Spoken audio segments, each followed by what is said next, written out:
No. Oh, that's what I was trying to get. Still got her arm open? No. Still got her. Hello and welcome back to my mental health and crime channel. My name is Huda London.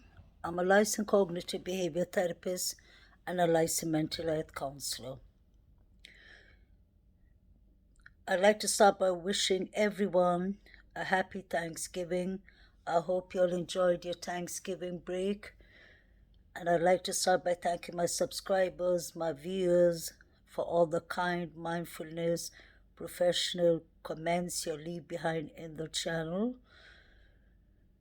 Please like, share, and subscribe. This is for entertainment purpose only. This is the last day Summer Moon Yuta Wells was recorded, allegedly, according to her mother Candice Bly Wells and her grandmother Candy Hera, aka Grandis. Summer Wells was a 5-year-old girl who was reported missing in the state of Tennessee, Hawkins County, Rogersville, on the 15th of June 2021. It started off by, there was a 911 call by Candice, Summer Wells' mother. Candice called law enforcement and she said that she couldn't find her daughter, Summer Wells. Summer was 5 years old. Summer lived with her 3 brothers, her mother, her father, Donna Wells, and the grandmother, Candy Hera, lived in a trailer not far away from the Wells' property. This is a heartbreaking case that most of us have been following for a very long time. As soon as the report was made to 911, Sheriff Ronnie Lawson and law enforcement in Rogersville went up to the property where Summer Wells, her brothers, her mother and her father live. This was at 6:30 in the evening. Candice Wells told law enforcement that the last time she saw Summer Wells was that Summer was down in the basement playing with the toys in the basement. Candice said that the brothers, Summer's brothers, were up on the upper floor. They were sitting and playing games and watching YouTube. I believe PlayStation games. The first day, on the 15th of June, when Summer was reported, allegedly the timeline was that Candice Wells said that her mother, Candice Hera, had a knee inflammation and that the mother needed to see the emergency room, the ER. So Candice drove her mother to the emergency room at 8 a.m. in the morning. Candice said that her 3 boys were at home and she took with her Summer Wells. It was a hot, humid summer day in Tennessee. So she said, when I took my mother, I dropped her off at the ER. The mother had on a knee bracelet and she had swelling and inflammation in her knee.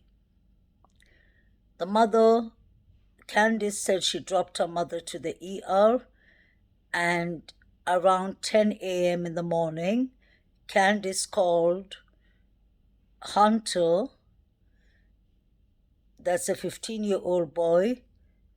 His mother, Allison, is friends with Candice. So she called Hunter, but allegedly Hunter says that he called Candice because he was bored. So we are still not sure about who called who, but Summer, his mother Candice, said that she told Hunter, the 15-year-old boy, that if he wanted to tag along with them, if he wanted to go along with them, that he needed to ask permission from his mother. He asked permission from his mother, Allison, who was allegedly asleep. She said that she could go along. So Candice Bly Wells, that is Summer's mother, took Summer with her while the mother was in the emergency room. She picked up Hunter and they picked up Summer's grandmother, that's Candice's mother, from the emergency room, and they went and put in a prescription from the doctor for the knee inflammation, definitely painkillers, most likely. They dropped it off at the drive-by, and since they had to wait 38 minutes, I believe, for the medication to be ready, Candice decided that she would take Summer for a swim. There's the horse pond around those areas that is not far from where they dropped off the Walmart, I believe, that they dropped off the prescription at. So Summer's mother, Candice Bly Wells, allegedly Summer's grandmother, Candy Herrer, and Hunter went to the horse pond.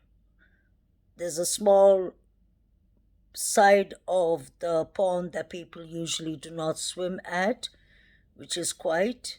So they went to the swimming hole. That's what they usually call it.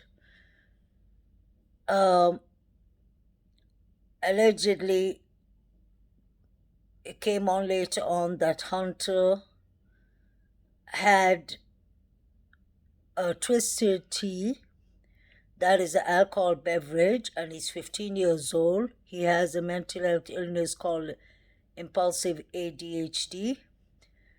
This boy shouldn't have been drinking, but allegedly the adults, like Candice Bly Wells, bought him alcohol. We have seen the pictures of Summer swimming in the swimming pond. She had on a small blouse, or a small t-shirt, and she had on a small short, so she was swimming in the pond. We saw that Summer, the description of her hair was very short, almost bald like a boy. And we saw that Hunter was splashing water on Summer. Candice said that she told Hunter not to splash water on Summer because she doesn't like that, and allegedly he stopped. The reason I keep on saying allegedly is because nothing over here is honestly complete facts. The timetable has been changed plenty of times, and we've heard different versions of what happened that day from Hunter, the 15-year-old boy, and from Candice, that is Summer Wells' mother. Candice said that she dropped off. They took a couple of stops. They went and brought some slush, which is a hot summer day, and they bought water for the mother, and Twisted Tea, obviously, for what's his name, Hunter, the 15-year-old boy. And they bought a couple of different vapes for Candice. And Hunter said himself to Chris McDonough in the interview room, he said that that she bought him a vape, I believe blue or purple. So we can imagine, we heard vape here. There's the Twisted Tea. There was many cans of Twisted Tea that was seen around the swimming hole, although Candice told Chris McDonough from the interview room that there was a lot sorry, that there was a lot of rubbish and a lot of cans already there. We don't know what to believe because the timelines have changed a lot and none of them have been genuine. When I've done all my research and when I compare their interviews, you can see a lot of things being added on or a lot of things being taken off from what they previously said. They said that Candice said that she dropped Hunter off at around 2:30. That's what Hunter said himself. And we heard Allison saying that she came to the car and she wanted to say hello to Summer, who was sleeping in the back, and Summer was kneeling on, I believe, 2 or 3 big carton bottles of milk, cold milk. Allison said that she found that very strange, and she said she wanted to open the door and give Summer a hug, but she said that the mother, Candice, said that she's sleeping, not to disturb her. We've heard Candice Bly saying that Allison is lying, that Allison was sleeping when they came to drop over Hunter.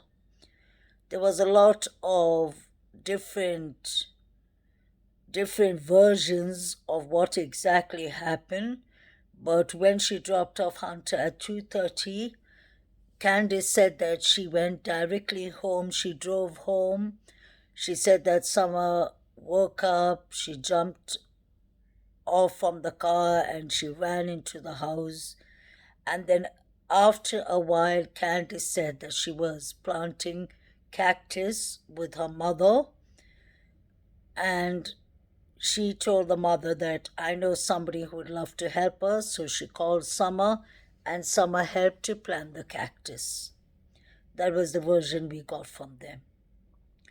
After they planted the cactus, Candice said that her mother, that Summer's grandmother, went into the trailer with Summer and she gave her a peppermint candy, and then Summer asked her mother if she could go inside the house to play with her brothers. The mother said that she followed Summer to the house, which I don't believe that to be true, because there's another interview with Chris McDonough and Candice near the swimming hole. She says clearly that Summer would never leave the yard, that Summer would run from a swing to Candice's house, to the trailer, to her grandmother's trailer, and back to the house. So it didn't seem like any reason for her to follow a child from just the trailer, which is a couple of footsteps, to the house. Candice said that she followed Summer to the house from the trailer, outside the trailer where they were planting flowers, and Summer went downstairs to play with the boys. Candice said that she told her sons to look after their sister, that she would be back.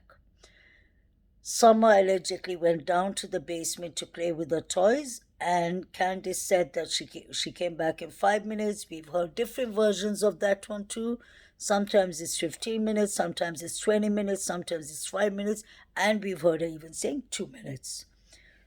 So when there's so much description, when there's so much change of stories, you can see at once that there's a red flag, there's something not right, that there's something that happened between them. I personally believe that Summer did not make it home, but everyone has different thoughts and ideas. But this is just my speculation, that because I could see there was a lot of shifting the stories and the timings. So Summer went allegedly down in the basement to play with her toys, and Candice told her sons to look after their sister, that she would be back. And Candice said that she came back within a couple of minutes. She asked the boys, where's your sister at? They said, Mom, she's gone downstairs to play with the toys. Candy said that she called Summer a couple of times without any answer. She said Summer would usually answer back. So she said, I went downstairs to check. I checked everywhere and Summer was gone.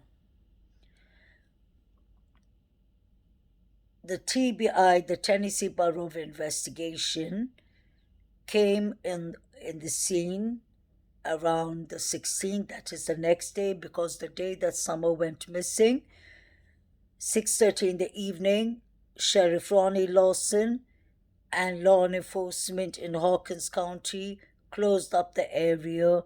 They tried to search for Summer with helicopters. They made a wide search and Summer couldn't be found. The next day, after they took all the interviews, the next day, Tennessee Bureau of Investigation, that's the TBI, came into the picture. The Tennessee Bureau of Investigation works with cases like foul play, human trafficking, gang-related organizations, criminal organizations, and such things. As soon as the TBI came into the picture, they upgraded the endangerment alert that Hawkins County put out that day on the 15th of June. On the 16th, the TBI made it to Amber Alert. Amber Alert is the highest alert you can put out there. That is when somebody's life is in extreme danger.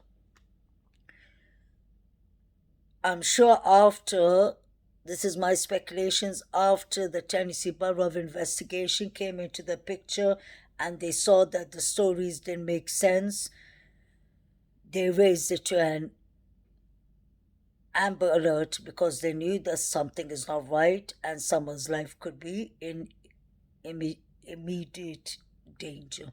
So they acted upon it and put out an Amber Alert. It's been almost 2 years. The Amber Alert is still issued for Summer Wells. And I'm happy for that. They did not put down the Amber Alert just in case anyone comes out with information that Summer Wells could have been seen. The clip that I just played, we heard clearly she was kneeling towards the cold milk cartons on a summer day. It did not make sense. The windows were locked. Summer had on a lot of clothes. They seemed to be more like clothes made of fleece. They were more for a warmer. The clothes was more for a colder weather, for winter weather. Allegedly, that was the uniform that Summer's new uniform that she was going to use for her school. Her first school year, she was going to start that 10 days before Summer went missing. Candice Bly said that she went around the neighborhood searching for Summer for 20 minutes. She said that the first thing she did is she called Dawn Wells. She told Dawn, who was at work, I can't find Summer, and Dawn told her to hang the phone and call law enforcement. We've heard different stories, especially from Dawn himself, where he was that day. It was said he was at work, but then we've heard from Hunter that while Candice was driving and while they were in the car, the boys, Dawn Wells called and he was at home, and he said there was this guy, this drunk guy, a guy was drunk, an old man called Billy, and when Chris asked Candice, who's Billy, she said he was a drunk that used to just come around and crash there, I believe. But Dawn said that Billy was trying to touch on the children. So we don't know up to today if Dawn was at work or if he was at home. He says he was at work, but Dawn is a self-employed person who works with drywall or something like that, drywalling. And basically what it is that Dawn could have been at work. He could have maybe not been at work. He said he was working in Rogersville. So he allegedly called law enforcement from Rogersville when Summer was missing, and I believe that he did that as a part of his alibi, so that later on that law enforcement would have evidence that Dawn called from Rogersville and Candice called from home. I personally believe Dawn was at work, but he wasn't at work the whole day. He was just there when he made the call, so he must have just gone in for one or two jobs. What I found to be strange, besides what Allison has told us, that Candice did not look very worried. She was playing with the cap, putting it on her head and all. She did not look worried when Summer was missing. But I'm not going to take too much of what Allison says or Leslie says, that's Allison's friend, or what Candice says, because I'll be honest, to me, they all seem to be lying some way or the other.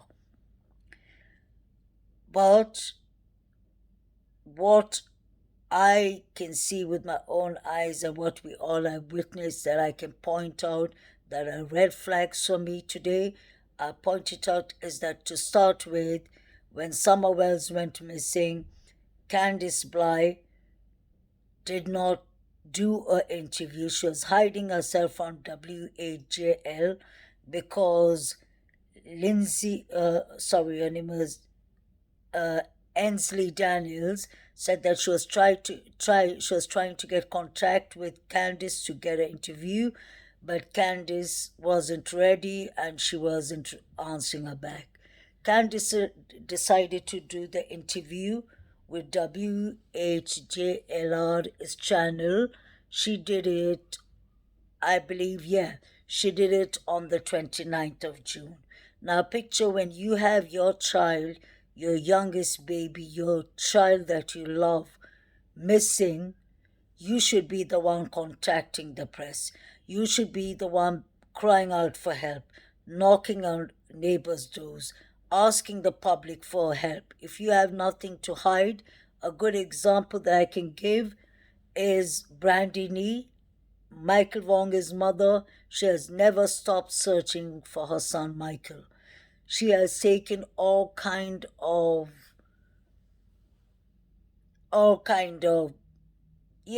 bullying from the web sleuths. She's been taking all kind of nonsense from people accusing her husband, but she has never given up hope. She's always stood strong. She works for her family. She sleeps on the sofa, like she said, just in case Michael knocks the door. That is what a mother should be doing when their child is missing and they really want to get their child home. Another good example that I always give is the most famous missing case in the world. That was Madeleine McCann, the girl from UK who went with her parents, who are both doctors and surgeons. Her father is a heart surgeon. Her mother is a general practitioner. When Madeleine was taken on a holiday with her two little twin sister and brother, who were 1 year old. Madeleine was 3.5 years old, almost 4 years old. They all went to Algarve, Portugal, and while the parents and the other doctors that they came with, there were like 9 or 8 doctors. Many of them were couples, all were doctors. They were sitting in the Tampa Bay restaurant that is not far from the house, and little Madeleine, they were taking turns on going and checking all the children.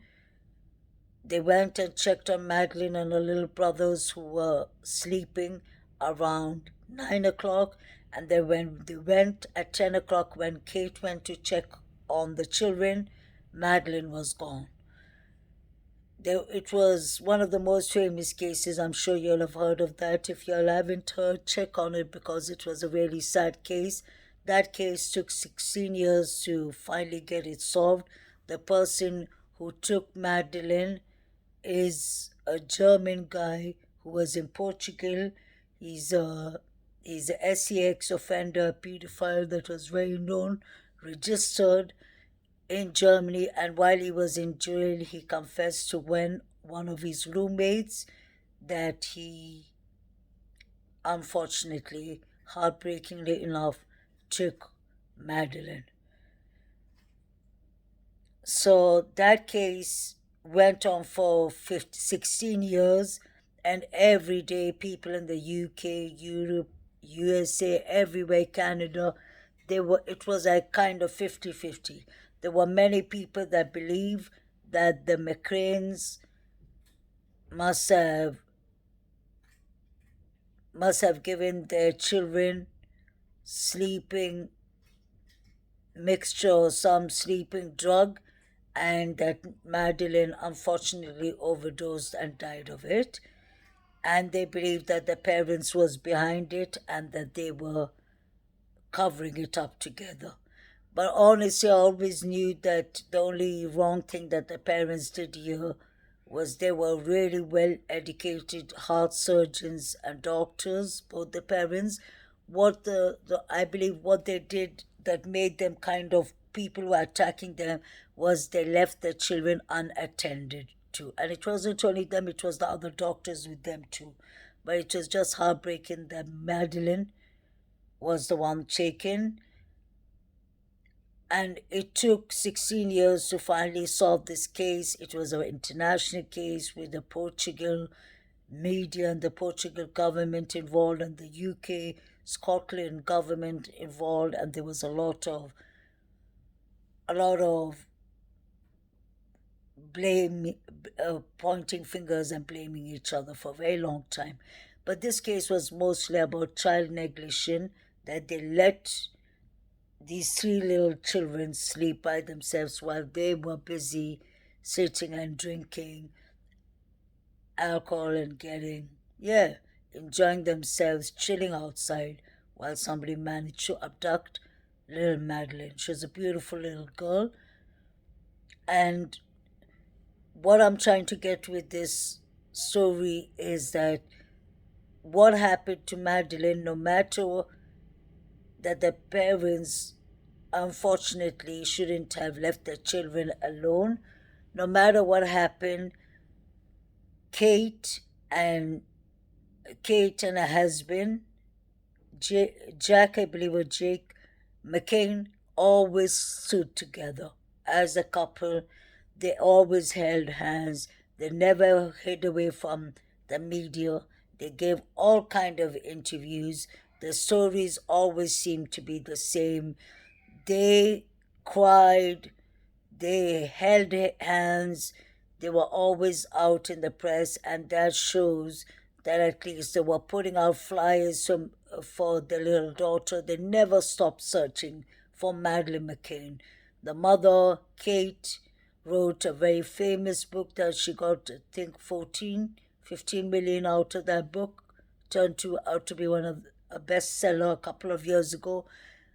They took all that money, they donated it to find Madeline and find other missing children. So what I'm trying to say is when somebody is not involved in their child's abduction, then they would stand out and come out no matter if the finger pointing was on them. If the blame was on them or not, they stood there. This is what I noticed as a big red flag for the Wells. The Wells took time to give an interview, especially Candice Bly.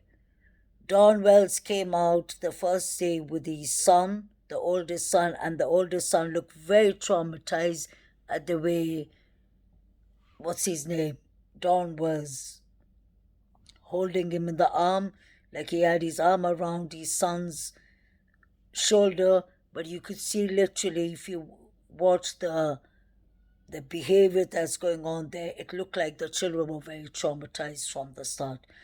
The other thing that we know is that we've heard from so many people who know the Wells, and many people actually, from Allison to Allison's mother, grandmother. We have Jose, may God rest his soul. We have, may rest in peace, we have many other people in Tennessee saying that the Wells had a lot of child neglection, child abuse going on with their children. Even not law enforcement, the CPS was on their case. So Summer Wells and her brothers were supposed to be taken by the CPS. Allegedly, they're coming back to get them, and then all of a sudden, strangely, Summer's gone. So I personally believe that they know exactly what happened to Summer. The question is, was it an accident? Was this foul play? Did Summer maybe hit her head because she had a bump on her head? If you look at the picture in the car when she's kneeling on the milk cartons, then I'm not accusing anyone, but when you look at the facts, you have, as a mental health counselor, I don't find it right for a 15-year-old boy with impulsive ADHD who's already hyperactive, who does not have who has lack of concentration, he can't focus on anything, shouldn't have been getting alcohol. That is wrong for Hunter himself. As a kid, his rights has been abused by Allison letting him go with Candice when she knew what Candice was about. We've heard allegedly many things, God rest his soul, up from Jose when he lived in that house. He said that Candice was allegedly having some kind of intimacy or whatsoever, trigger warning, with Hunter. So we have heard many different stories and we have seen many pictures of this woman, Candice, with boys who are extremely young, like 15, 16, 17 years old. She seems to be taking advantage and buying them alcohol and cigarettes and such things. So I wonder, when in the timeline, allegedly, Hunter said he was left in the car with Summer while the grandmother and the mother went in to do some shopping. He said that they were away for almost an hour. It was a hot, humid day, so you can picture Summer. He couldn't even remember when he was asked, what were you watching in the car? He said, I believe YouTube stream, and I couldn't remember what Summer was watching. But the mother told Chris, and y'all can hear that in that interview, she said that they were watching something on TikTok. So you see, the lies are really clear to see that this story has no limits when it comes to people being dishonest and not being genuine. Something has happened to Summer, but the question is, there's so many different things that we can think about. Was Summer sold in a human trafficking trade or something? Because allegedly Tennessee has a lot of human trafficking cases. Could Summer have overdosed? Because we've heard from a neighbor, and that is an important person in the scene too, Jody Sue Brown, who is a YouTube creator herself, was the neighbor of Candice and Don Wells. And a couple of months ago, she said that her boyfriend, the father of her children, Andrew Bernard, was selling drugs to Candice and Don, and they were sedating the children with them. She believes that Summer could have overdosed. Then we have Jody Sue Brown was the person who told the news that around 4:30 in the evening she heard a loud scream, like a scream that wasn't like, that sounded more like an animal scream, but it wasn't an animal scream, animaltic scream or something like that, she called it. And then that was at 4:32. She said that she didn't think much about it, and she and her son and her daughter heard that. If you hear a scream like that, and if you hear doors slamming, like she said, near the Wells property, and a car coming down, wouldn't you try and contact your neighbors? Wouldn't you contact law enforcement if you think that you heard something out of the ordinary? So something doesn't make sense. And another thing is, what's his name? Sheriff Ronnie Lawson doesn't believe that Jody Sue's statement has anything to do with Summer's abduction or disappearance. Uh, Jodie Sue Brown, I'm not going to put any blame on her, but her story, she's another person who's never been genuine. And since she said it from her own mouth, that Jodie Sue Brown herself said it from her own mouth that Andy Bernard sold the Wells drugs, that they were sedating the children. That shows that she knows something that we are not aware about. So I don't like the fact when people turn around and say, don't attack Jodie Sue and all that. Nobody's attacking Jodie Sue. I am just telling the facts, so be it. I don't care who likes it or who doesn't like it, because that is what came out from Jodie Sue's mouth. So if anyone's going to tell me that, you'll need to be speaking to Jodie Sue Brown and asking her to own up and tell the truth. We are adults here. These people, even Allison, her timeline has been changing. There's some lies with her story too. There's a lot of lies with Hunter himself. In Chris McDonough's interview at 1 hour and 35 minutes, you can clearly hear Chris asking Allison, no, he was asking Hunter, where were you when Candace called you to tell you that Summer was gone?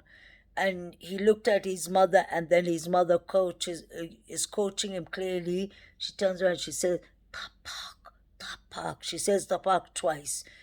We ain't a fool, we can clearly see that, and you can rewind that back and listen to it. So I don't understand why this case is not progressing. I don't understand why all these people have been left to go loose. Today I'm addressing this to the Tennessee Bureau of Investigation. We have been patient. We have been more than patient. We have been waiting for justice for baby Summer.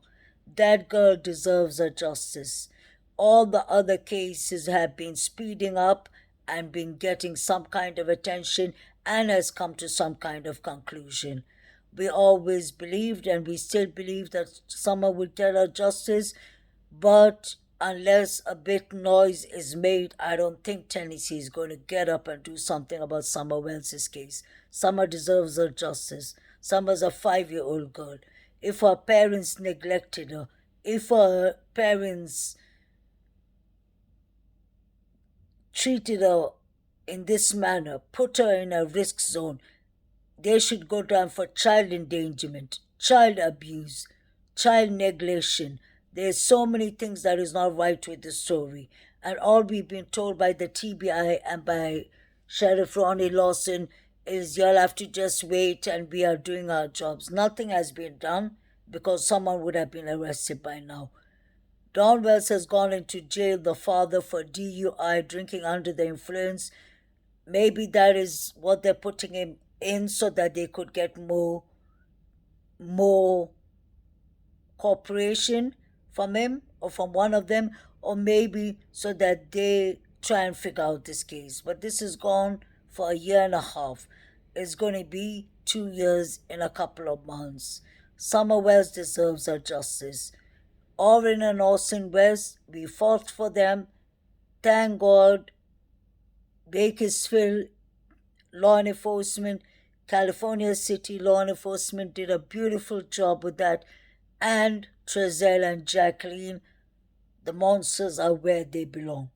Until this case goes to the grand jury, at least they're off the streets. We've recently seen, and I put that up, Candace was seen by YouTube creator Jonathan Lee, and he put up that picture and I spoke about it. You see Candace in a church festival or something with clothes that look like they're too oversized for her. She's grown her hair. It looks all rough and it's all orange, strawberry, red. I personally believe she's doing that so that she can hide her image in case people recognize her. She doesn't believe that she owes anyone an explanation for Summer. She doesn't believe that justice is not supposed to come for Summer. In fact, she's been let go, and we have a dangerous criminal who put her child in danger, and we don't know what she has done. TBI and law enforcement should be handling this case, because the least you can charge, what's her name, Candice, with is that Candice did not report Summer missing at the right time, I believe. Candice knows exactly what happened to Summer. She doesn't want to tell. Obviously, nobody wants to go to jail, but it's the, what's it called, Sheriff Ronnie Lawson, the TBI, the district attorney Armstrong. All of y'all need to be bringing some charges. This woman has been feeding a 15-year-old boy at that time who has mental health issues like impulsive ADHD. She's been feeding him with alcohol. She's been doing that to other young boys. I don't understand why charges are not coming. All y'all did was to put a gag order on the boys' case. We are satisfied that the boys have a better life, and hopefully they're with better parents and better foster parents. But this little baby girl who was used, abused, neglected, abused in each and everywhere that we can see through her pictures, all the black eyes she had. Summer had bumps on her forehead. When I look at Summer's picture, it looks like she's crying to us, save me, get me my justice. And I believe that Tennessee, we've given you a long time. If I didn't live in the UK, I'm not like Bullhorn Betty and these people who would go make a scene, but I would have tried and done more to get justice for Summer. I think it's about time. We deserve that justice for Summer. TBI and Sheriff Ron is just telling us to be patient. This is past patience. Baby girl needs her justice. Summer needs her justice. She doesn't need it tomorrow or day after or in 6 months. She needs it yesterday. She should have got it day before yesterday. She should have got it a year ago. Candice Bly shouldn't be roaming around in the streets up to no good. This is my personal opinion, and I'm going to keep on making clips, and I advise other YouTubers to do that. Let's not forget Summer Wells' name. Summer Wells needs to be the face of all missing children. That little girl had nobody. She didn't have a grandmother who's fighting for her, who's putting up flyers for her. She didn't have a mother who's putting up flyers for her or putting up anything for her. She doesn't have a father who cares, because when he was out of jail, before he went into jail, he and Candice was busy getting drunk, coming on YouTube, making a show. Candice was even crying for Jenna that she met on YouTube. So anyway, guys, please like, share, and subscribe. I'll be back with my next clip soon. Remember, justice for Summer. Thank you. Bye.